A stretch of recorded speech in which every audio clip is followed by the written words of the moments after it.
A person struck by a flying gas pump hose is fighting for his life in hospital after another man started driving away with that nozzle still attached to his gas tank. We'll take you to the gas station where this happened. Toronto Public Health enforces immunization records. More than 10,000 high school students in Toronto with out-of-date records could be suspended for up to 20 days. And an update from the head of Metrolinx on the long overdue and well over budget Eglinton Crosstown LRT today. Are we any closer to an opening date? Okay, after briefly bouncing back, stock markets are back in the red tonight. This comes as Donald Trump gets ready to hit China with a 104% tariff. You're watching Live at 5.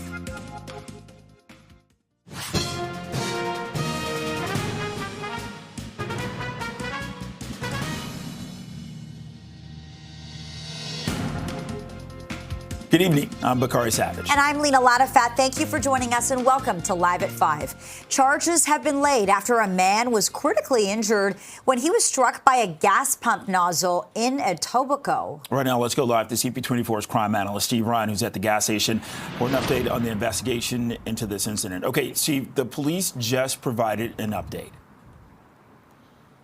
Yeah, that's right, Bakari and Lena, and criminal charges and Highway Traffic Act charges have been laid. So this 26-year-old man has now been arrested and charged with one count of dangerous driving, caused bodily harm, and one count of careless driving, which is, of course, is a provincial offense under the Highway Traffic Act. So we'll get to what the police said happened in a moment. The officer will explain what happened, but essentially, this 26-year-old man, when he drove away with the nozzle still inside of the gas portal, it caused that hose and the nozzle to act like a rubber band, and it flung away from his vehicle and struck a man in the head who was walking through the gas station parking lot. So forgetting to remove the nozzle, carelessness, if you will, is not in and of itself a criminal offense. There has to be more to this. And I've been saying this throughout the day. If criminal charges were to be laid, it would have to involve the manner in which the car drove away. So we'll get to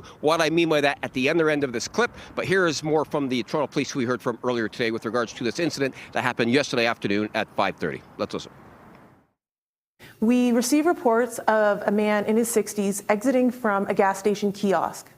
At the same time, a man in his 20s was leaving the gas station. However, the gas nozzle was still intact to his car. When the gentleman driving his vehicle drove away, the gas hose ripped from the pump and unfortunately struck the man in his 60s, causing him to fall. This fall resulted in life-threatening injuries.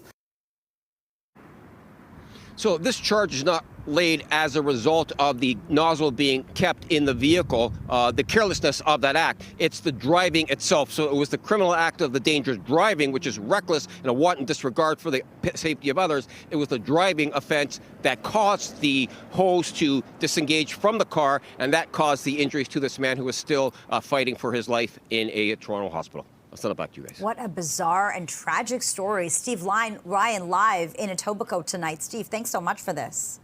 Well, Halton police are investigating a home invasion in Oakville. Officers were called to a home on Randall Street near Trafalgar and Lakeshore. Just after 11 o'clock last night, police say suspects forced their way into the home and a luxury vehicle was stolen. One person was treated for minor injuries. No arrests have been made.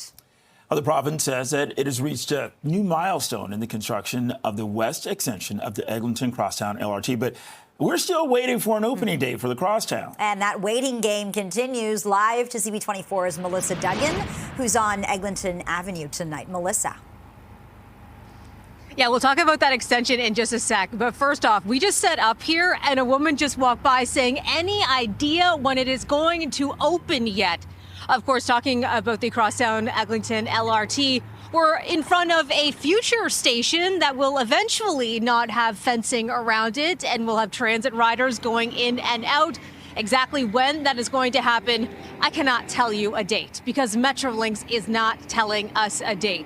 We heard from the interim president and CEO of Metrolinx, Michael Lindsay, today, talking about the much delayed and the over budget project. It was supposed to open 5 years ago. Construction on it started in 2011. A budget of $12.5 billion, about $1 billion over budget. So what's happening right now? What we heard from him today is that driver training is underway. And then after that, Metrolinx is going to carry out a number of stress tests on the line.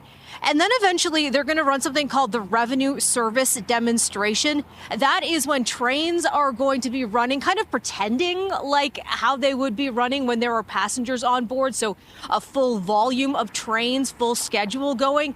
And then after that, we should have an idea of when this is all going to open. But really no timeline to share with you. Going to share some comments, though, of what we heard from the interim president and CEO today. Have a listen.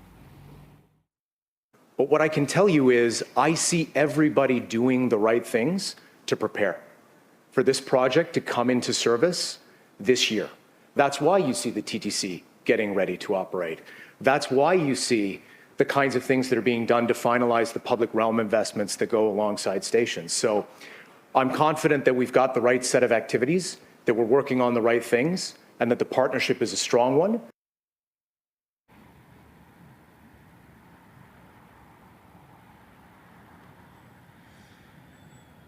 So don't know if any of those words come as any comfort to anybody who wants to ride the Eglinton LRT anytime soon. Again, no date to share with you. Now, the other update that we did get today was about the Crosstown West extension. That is going to be going from the end of the LRT into Mississauga. So the final stage of tunneling there has kicked off. So we are seeing some work being done to bring more transit into the city and into the GTA, but no firm dates of when you're actually going to be able to hop onto either of those right now. Lena and Bakari, back to you. And people just want that clarity. They've been waiting a long time. Melissa, thanks so much for this. And as Melissa mentioned, the province says it has reached a new milestone in the construction of the Eglinton Crosstown West extension. The government says that crews have broken ground on the final tunnel segment of the project. So twin 500-meter tunnels, they're being excavated under Eglinton West from Jane Street to the site of the future Mount Dennis station. The extension will connect 7 stations to the Eglinton Crosstown LRT, which was originally slated to open in 2020, but still is not operational.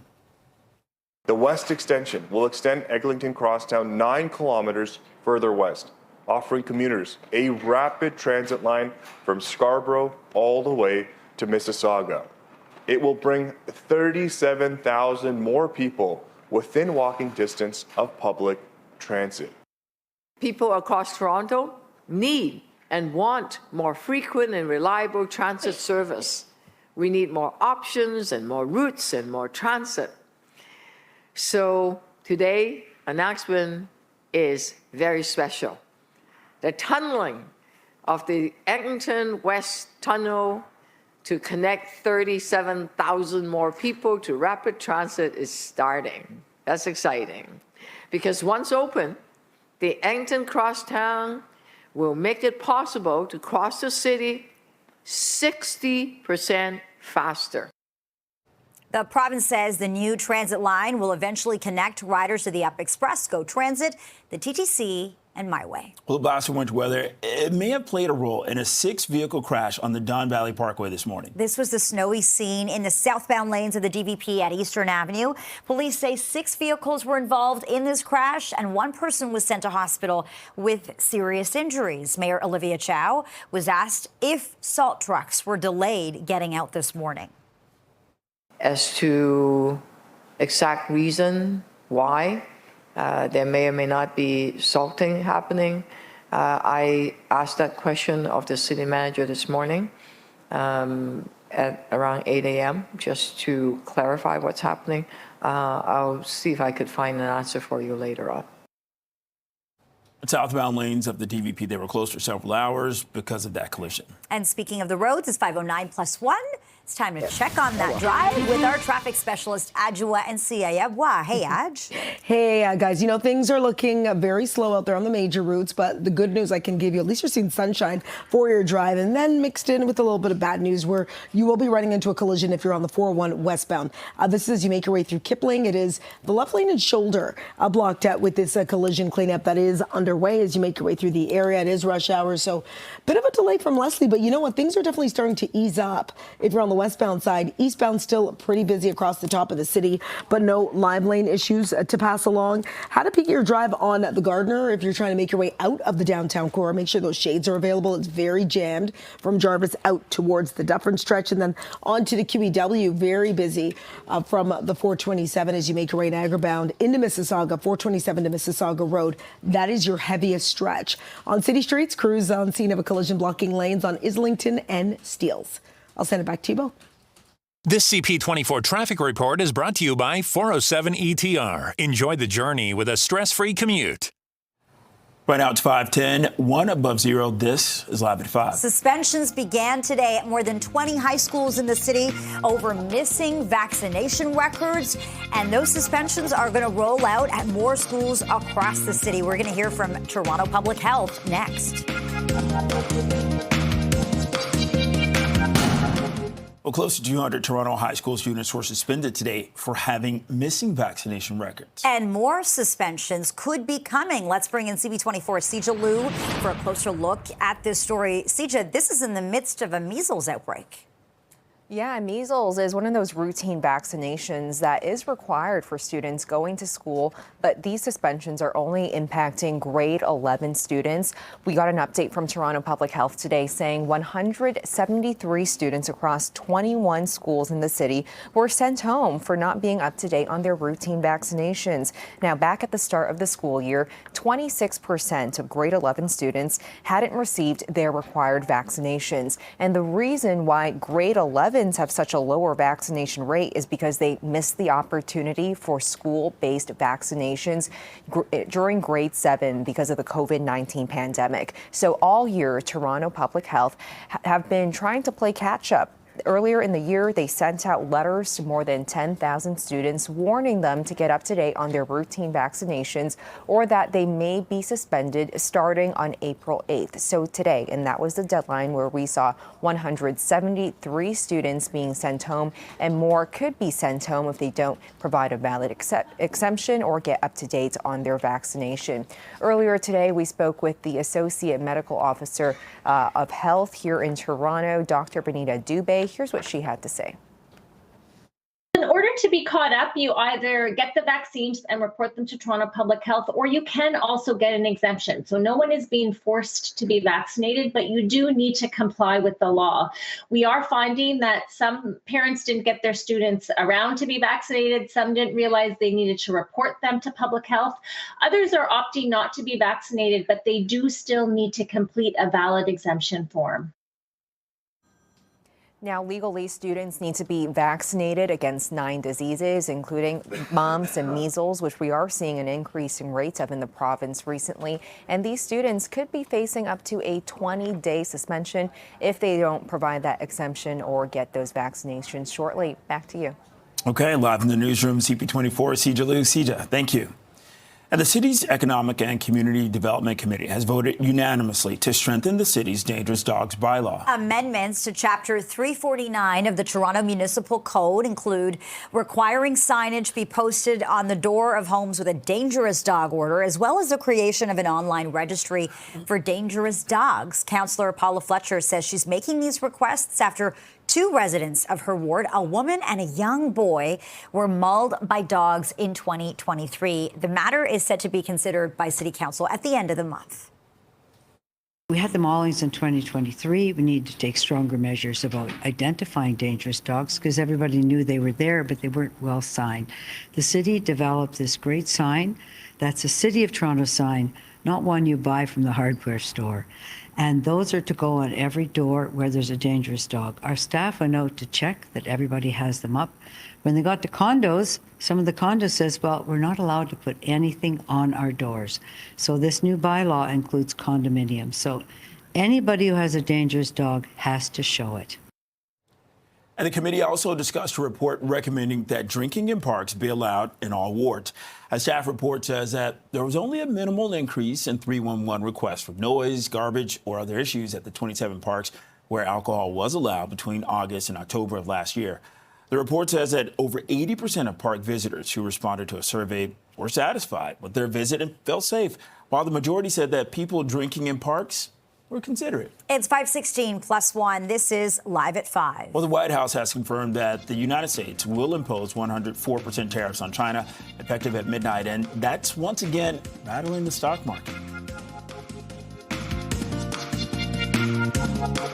Another down day for the markets after stocks initially traded higher. The U.S. is set to impose a 104% tariff on China at midnight. Our Beatrice Faisman joins us live with the latest on the fallout from this ongoing trade war. And we're talking about some really wild market swings here, Beatrice. Absolutely. I mean, look, this morning, the stock market was looking pretty good. In fact, at one point, the S&P 500 was up some 4.1%. It would have marked the best day on that market in years. And then, of course, it quickly lost all of it. Here's the TSX. It ended up closing 1.54% down. The Dow Jones also down 0.8%. The NASDAQ composite dropping 2.1%. So just, like another slaughterhouse on the markets once again. I mean, it comes in the midst of this tit-for-tat trade war between Donald Trump and the entire world. But the last couple of days, he's really been talking about China, saying that China has been treating him unfairly and treating the United States specifically unfairly for years. Today, we heard from the White House press secretary confirming that, yes, in fact, these 104% tariffs on Chinese goods, they are coming as of midnight. Listen. I'm curious, though, under what conditions at this point would President Trump talk to President Xi about tariffs? Look, I just spoke to the president about this, and he believes that China wants to make a deal with the United States. He believes China has to make a deal with the United States. It was a mistake for China to retaliate. The president, when America is punched, he punches back harder. That's why there will be 104% tariffs going into effect on China tonight at midnight. But the president believes that Xi and China want to make a deal. They just don't know how to get that started. And the president also wanted me to tell all of you that if China reaches out to make a deal, he'll be incredibly gracious, but he's going to do what's best for the American people. Yeah, he's going to be incredibly gracious, according to the White House press secretary there. It was just yesterday, Lena and Bakari, the U.S. president promised to raise tariffs against China after that country levied its own 34% counter taxes against American goods. China upping the ante on the U.S. after Trump unveiled his so-called Liberation Day tariffs against most trading partners against the world. And so here's just the latest escalation in this trade war that has rocked financial markets, not only here in this country, in the United States, but really all around the world, prompting major swings, ups and downs, and major sell-offs as well. So we'll see what tomorrow brings, because every day is something exciting and different, especially in the world of finance as this trade war continues. All right, Beatrice Faisman live in our newsroom with the latest numbers. Thanks for this, Beatrice. On the federal election campaign trail today, the Conservatives are taking aim at tax evaders. Leader Pierre Poilievre spoke in Edmonton this morning and said that a Conservative government would target large companies that use offshore tax havens. Poilievre also promised to close what he calls tax loopholes and to, quote, name and shame large companies that cheat on their taxes. We will be naming a Bring It Home economic and tax task force, whose mandate will be to ensure that we close overseas tax havens and force the very wealthy to pay what they owe. That my task force will specifically propose solutions to close loopholes that allow tax havens to be a source of evading taxes for the well-connected and the global elite. NDP leader Jagmeet Singh is in BC today for the second time of this campaign. He is trying to hold on to the 12 seats that party holds in that province. Today, he focused on protecting Canada's national interests and addressed the housing crisis that makes homes unaffordable. We've just learned recently that an American billionaire, owner of Blackstone, has finalized a deal to buy up Canadian telecommunications infrastructure. This is a question of national security. This is fundamentally wrong.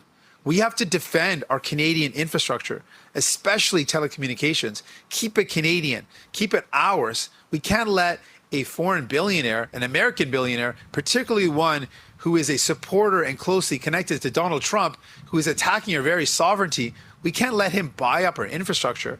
So I'm calling on Mark Carney today to initiate immediately a review of this purchase. And Liberal leader Mark Carney spoke in BC this afternoon and focused on his plan to build housing. The first part of our plan is to create a new entity, Build Canada Homes, a lean, mission-driven organization that will act as a developer on new affordable housing projects. Get the government back in the business of building affordable homes, including on federal public lands. Build Canada Homes will provide billions of dollars in financing for affordable home builders to construct deeply affordable homes for those most in need, as well as housing for students and seniors. And Carney took a tour of Intelligence City in Vancouver. Before those remarks, the company develops mixed-use urban housing, green building strategies, digital design, manufacturing, and robotics in timber construction. It's 5:24, 1 above zero. This is Live at 5. Meta is adding some new safeguards for teenagers. We'll take a closer look at what's changing. That's next.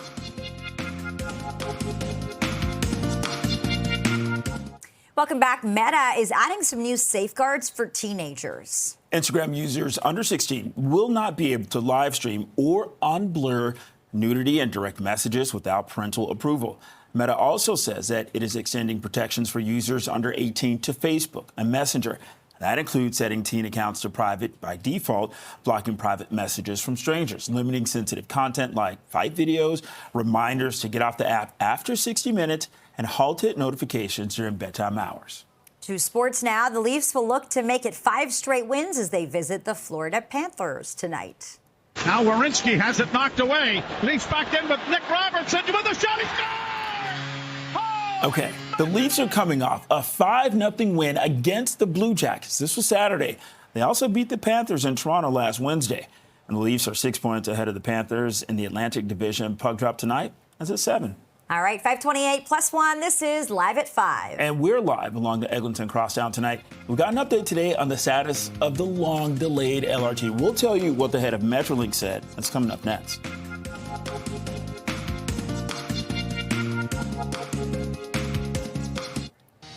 A person hit by a flying gas pump hose is in critical condition in hospital. This is after another man started driving away with the nozzle still attached to his gas tank. We're going to take you to the gas station where it all happened. Toronto Public Health enforces immunization records. More than 10,000 high school students in Toronto with out-of-date records could be suspended for up to 20 days. An update from the head of Metrolinx on the long overdue and well over budget Eglinton Crosstown LRT today. Are we any closer to getting an opening date? And after briefly bouncing back, stock markets are back in the red tonight. It comes as Donald Trump gets ready to hit China with a whopping 104% tariff. This is Live at 5.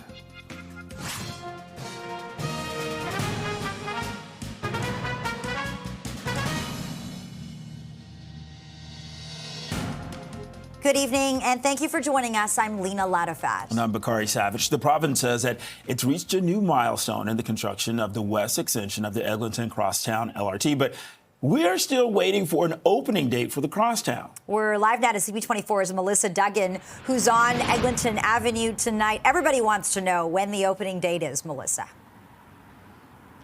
5 years ago, that's when it was supposed to have opened, but we are still waiting for it. Construction on the Crosstown LRT started in 2011. And not only have we been waiting so long, it's also been over budget. $12.5 billion for this, about $1 billion over budget. So questions were put towards Metrolink's interim CEO, Michael Lindsay, today. But when is this finally going to open? Here's what he had to say. There has been some exceptional progress that's been made on some of the work that is required in order to get this line open. Examples would include All the major construction associated with this project is now done. Occupancy for all stations, including Eglinton, has been granted, with thanks to the partnership that we have with the City of Toronto for that. We just put on the line a major update to the signals system, which allows for operator-driver training to resume, which it did on March 17th. So if you go out to the Eglinton Crosstown today, anywhere on the alignment, you will see trains moving back and forth. That is the TTC getting ready. So testing being done there, but no firm date given just yet as to when you'll actually be able to hop onto the LRT. I'm outside of one station here. Still, we see that fence around. You can't even go inside. We're joined live now by City Councillor Josh Matlow. Thanks so much for being with us. No firm date coming from the head of Metrolinx there. What are they telling you? Well, Metrolinx keeps making announcements about announcements that they're not willing to announce. And meanwhile, residents in the communities nearby have been stuck with traffic, not even been able to get out of their driveways. And businesses along Eglinton, including just over there in Little Jamaica, many have actually closed down over the years, and many are still struggling today. So everyone is waiting to find out, when will this thing finally open after years of delays and cost overruns? The sources that I hear from are telling me that it's looking like September of this year. Now, I will always take that with at least a single grain of salt, given the delays that we've been seeing. They first promised that this would be open in 2020, and now we're still waiting in 2025. I'm a TTC commissioner as well, and I can tell you that we are budgeting for a September opening. In fact, we have the budget ready for this June. So we are ready to take over the operations and ready to rock and roll. We want to get this done. We want to see people on this LRT finally. But, everything that I'm hearing, this should be ready for September. But I do know that the government is really worried about making any announcement that might end up being sort of a mission accomplished moment where they announce it and then all of a sudden, like Ottawa, things go off the rails, either figuratively or literally. So that's why they're doing a lot of the testing. You're seeing the cars virtually every day. They're doing a lot of training. They're getting people ready. I hope, though, that what I'm hearing is true, and I will believe it in September. Tell us more about what your sources are saying. What kind of the indicators are that September could be when the LRT finally opens? Well, these are the people that are, working on the ground, who I speak with regularly, and I mean, they are feeling confident that it's going to be ready for this fall. That being said, though, could something happen? Could there be a problem? I mean, Metrolinx has had problem after problem after problem. The problem that I've had with Metrolinx is that they have not been transparent about their challenges, whether it be any kind of individual relationship or a large governmental agency. If you're just forthright about the challenges, people can understand. But they've been going years without telling the whole story about what their problems have been. Money keeps going down the tubes, and I believe now that light literally may be at the end of the tunnel coming soon. But Metrolinx still just won't tell us whether or not it really is happening. From what I'm hearing from people working on the ground, they're confident.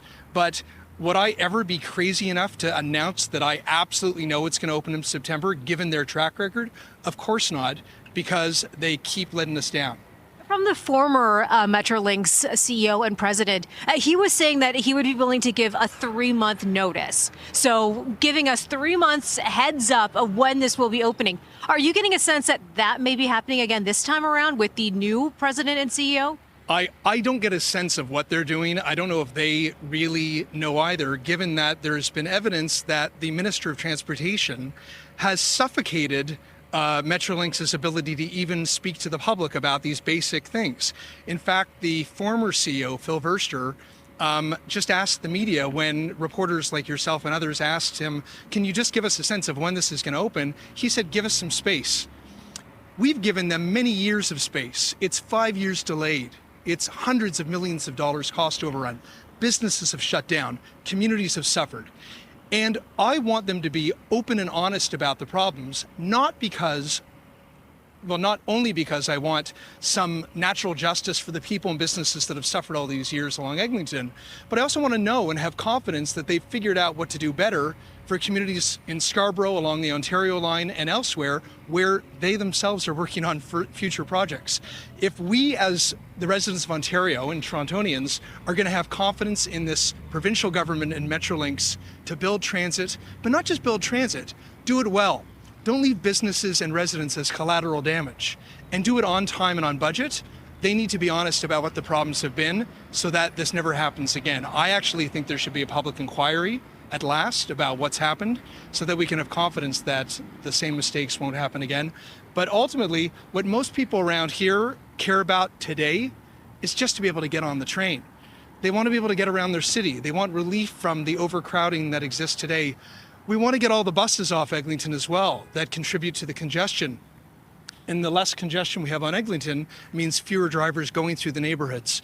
We just want to get this thing open, and we're waiting for Metrolinx to tell us the date. Councillor Josh Mallow, thanks so much for sharing that with us. We really appreciate that. So, Lena and Bakari, what we're hearing from Councillor Mallow, his sources telling him September looks like the likely date of when we could see the Eglinton Crosstown LRT finally open to transit riders. Back to you. That is some important information. Of course, residents in the area and businesses too, I'm sure, have their fingers and toes crossed. Thanks so much for this update, Melissa. Meantime, a blast of wintry weather may have played a role in a 6-vehicle crash on the DVP this morning. All right, look at this. This was the snowy scene in the southbound lanes of the DVP at Eastern Avenue. The police say 6 vehicles were involved in this crash. 1 person was sent to hospital with serious injuries. Mayor Olivia Chow was asked today if salt trucks were delayed getting out this morning. As to exact reason why there may or may not be salting happening, I asked that question of the city manager this morning at around 8 a.m. just to clarify what's happening. I'll see if I could find an answer for you later on. Southbound lanes of the DVP were closed for several hours because of that collision. Well, right now it's 5:39. Let's get a check on the evening commute with CP24's traffic specialist, Adjoa Insia Yabwa. Good evening, Adj. Oh, good evening, Bakari and Lena. And, you know, watching problems, and not the collision from the morning, but this is a brand new-ish collision happening on the 401 westbound in the express on the approach to the Allen. It is the left lane and shoulder that is blocked following this collision. So if you're trying to make your way across, there is a bit of a delay, more so in the express where the problems are from well before Bayview. Do yourself a favor, stick with the collectors. Those lanes are moving a whole lot better. Don Valley Parkway, it's still pretty busy as you head from approaching Don Mills up to York Mills. Now, we have the stall now off to the side, but it was blocking the left lane. The good news, everything did clear over to the shoulder. And if you're on the Gardner, shades are a must. That sun is blinding the drive as you exit the downtown core on the westbound side. Very slow from Jarvis to Dufferin. And coming into downtown, no problems, but very busy as you make your way over the Humber and head through the construction zone. Outside of camera view, Mississauga, crews on scene of a collision on Cawthra, just north of Bloor. I'll send it back to you both. Thank you, Adjoa. Well, charges have been laid after a man was critically injured when he was struck by a gas pump nozzle in Etobicoke. Well, let's go live to CP24's crime analyst, Steve Ryan, who's at the gas station for an update on the investigation into this incident. Steve, tell us about the charges that the driver's facing. 26-year-old man, Bakari, has been arrested and charged with dangerous driving, caused bodily harm, and 1 count of careless driving under the Highway Traffic Act. So I'll tell you what happened. The charges that were laid, we just discussed. We'll run a clip with regards to the advice that the police are giving, and then I'll provide an analysis as what I believe happened as a result of the charges that were laid. So police tell us that a 66-year-old man was walking through the parking lot of this Shell gas station at Burnhamthorpe and Saturn Road yesterday afternoon or evening at 5:30 p.m. They say a 26-year-old man drove away from the pumps with the nozzle still inserted in the fuel portal. As a result of that, the nozzle broke away from the car and it struck this man that was walking to his vehicle after leaving the kiosk. Now, that man is still in life-threatening condition in hospital. So the police have laid a dangerous driving caused bodily harm charge as a result of this incident. It's not because of the carelessness or the forgetfulness of leaving the nozzle in the car. That could be a civil matter, but that certainly doesn't lead to a criminal charge. The charge was laid as a result of the manner in which the vehicle was driven. Now, I'll explain what I mean by that at the other side of this clip, but here's more from Toronto Police with regards to some safety precautions you can take when walking through a parking lot, even a gas station lot. Here's what they said. General safety tip would just be, if you are crossing parking lots, just to be aware of your surroundings. And if you are a patron at a gas station, always take a second look at your gas tank and to ensure that the nozzle has been removed from your vehicle and placed back onto the gas pump safely. So the charges are laid when reasonable grounds are formed. That's an allegation, which is basically defined as beyond a mere suspicion. Given the fact that this incident started when the car was in a stop position with the nozzle inserted in the vehicle, and given the fact that a dangerous driving charge was laid, and there's no allegation that the 66-year-old man was struck by the 26-year-old's vehicle, the only conclusion could be is that the speed in which that driver took off from that stop position caused the recoil of the hose that was still inserted in the vehicle, and that caused the injuries to this man. So the unintended consequences was the reflex or the rebound effect of the hose striking the man. The criminal aspect or the allegations are that it was the dangerous driving of the vehicle leaving in such speed that it caused that recoil, which caused the nozzle to strike the man in the head, and this is why he still remains in a life-threatening condition. And that man is due in court tomorrow, I believe, again facing one count of dangerous driving caused bodily harm and one count of careless driving. It's not as a result of forgetting the nozzle in the car, it's the manner in which the car left that location with the nozzle in the car. All right. So back to you guys. Those details matter. What an awful story. Steve Ryan, live in Etobicoke tonight. Thanks for this update, Steve. At least 58 people are dead and more than 100 others have been injured after a roof collapsed at a nightclub in the capital of the Dominican Republic. Okay, this happened overnight at Jet Set nightclub in Santo Domingo. Crews are searching for possible survivors in the rubble. Among the injured is merengue singer Ruby Perez, who was performing when the roof collapsed. So the cause, that's still under investigation.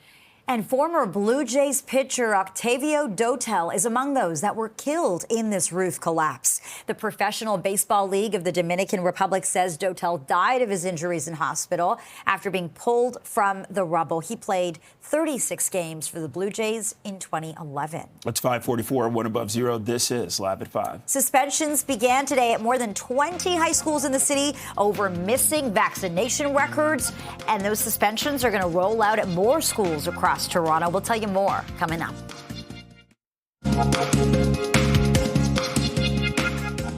About 200 Toronto high school students were suspended today for having missing vaccination records. And more suspensions could be coming. Let's bring in CP24 Sija Liu for a closer look at this story. Sija. Lena Bokhari, these are just grade 11 students who are being suspended. A total of 173 students across 21 high schools in the city have been sent home because they're not up to date on their vaccination records.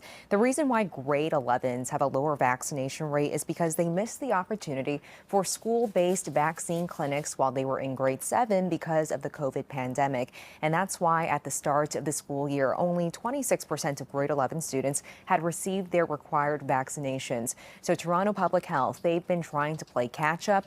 Earlier in the year, they sent about 10,000 letters to students warning them to get vaccinated or that they could face suspensions starting today. And with that deadline today, 173 students have not been complied and have been suspended, and more suspensions could be coming if they don't get those vaccinations or exemptions. Earlier today, we spoke to Dr. Alan Grill, who is the chief of family medicine at Markham Stouffville Hospital. He has some more information of where students can get their vaccines. There's plenty of opportunity to get caught up, right? You can go see your primary care provider. That could be a pediatrician, family doctor, nurse practitioner. There are sometimes catch-up clinics that are being offered by the local public health units. Some vaccines are offered by pharmacies. So there's quite a long runway that the units give to get caught up. And that's why their letters are sent. And so hopefully with enough notice and communication, these kids can get caught up.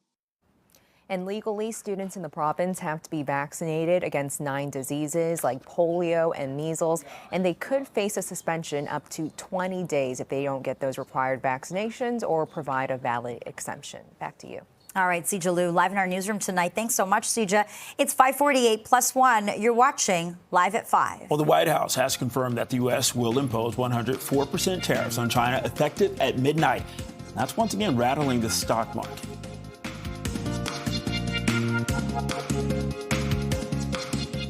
North American markets careened to a fourth day of losses and a dramatic turnaround from the rally that started the day as concerns over tariffs continued to mount. Yeah, the word of the day, the word of the week, I should say, is volatility. The S&P TSX Composite Index closed down 1.5%, with energy stocks dragging the index lower, with the price of oil falling below $60 a barrel. Take a look at this. The S&P 500 dropped 1.6%, wiping out an early gain of 4.1%. Some really wild swings here. And what's behind it? Well, of course, it's the trade war, and it's the latest announcement coming from the White House. The Trump administration confirming the U.S. will impose a 104% tariff on China, effective at midnight.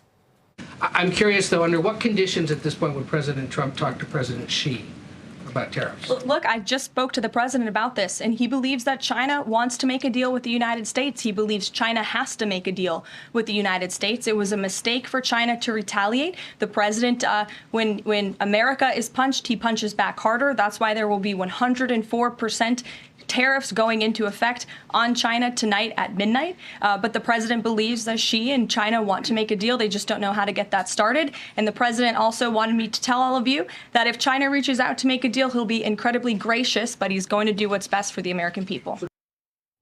Well, the federal government says that counter tariffs against some U.S.-made vehicles will go into effect tomorrow.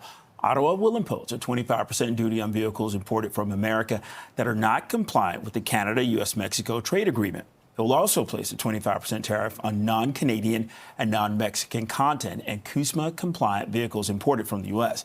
The countermeasures are being imposed in response to tariffs the Trump administration placed on the Canadian auto sector. So the government says that the duties will remain in place until the U.S. eliminates its tariffs. It's 5:53 plus 1. You're watching Live at 5. A biotech company is claiming a long-lost animal is now de-extinct. And for more, we're going to talk about the return of the dire wolf. Well, that's next. Welcome back. A biotech company says it's brought back a type of wolf made famous by a TV show out of extinction. I didn't even know that was possible. CP24's Phil Perkins joins us with the details. Hey, Phil. This is some Jurassic Park stuff, but with mammals right now. So the company's called Colossal Bioscience. It's out of Dallas, Texas. Now, they have been working on some endangered wolves, like the red wolves. There's very few of them in the state of North Carolina. But now they're doing something called de-extincting animals. And one animal they have brought back to life is the dire wolf. It was made famous from Game of Thrones, but it is an actual wolf. Here are some of the puppies that they have made. The last time they roamed the earth was 13,000 years ago. So what they did, they got the DNA from a 13,000-year-old dire wolf tooth and a 72,000-year-old dire wolf skull. They then blended it with its closest relative, a gray wolf. Here is Beth Shapiro, the chief scientist. Phenotypically, their morphology is also similar, only dire wolves are larger, more muscular, and have these light-colored coats and other things that we can see from the fossils. And so we targeted DNA sequence variants that we believe lead to those traits. And then we edited gray wolf cells to contain those dire wolf DNA variants. And then we cloned those cells and created our dire wolves. So these things are not in the wild yet. They're still within their observation, but they're not stopping at the dire wolves. They also are working to bring back the woolly mammoth. They're already starting some of the DNA sequencing with mice. They have woolly mice right now. They're also trying to bring back the Tasmanian tiger, also named the thylacine. That has not been seen since 1936. And of course, the woolly mammoths we haven't seen since the end of the Ice Age. So this is just the beginning. I have heard from the CEO on a podcast I listen to right now, and they're not touching dinosaurs, but they're doing this for now. And some might think that maybe they're just being put out there to be in a safari. That's not the case. Specifically with the woolly mammoth, they actually say it's good for the environment, good with keeping carbon isolated, methane suppression, and light reflection. Whatever that means, they say it's good for the Arctic. So there you go. All right, joining us Crazy. live from the newsroom, CP24's Crazy. Phil Perkins. Thanks, Phil. No problem. It's 5:58, 1 degree. This is Toronto's breaking news, CP24. Well, a somewhat promising update on the Eglinton Crosstown LRT tonight. After years of delays, Councillor Josh Matlow tells CP24 he is hearing from several sources and people working on the ground that the line could be ready by September. Thanks so much for watching. We're going to have more on that story coming up. CTV News at 6 is next.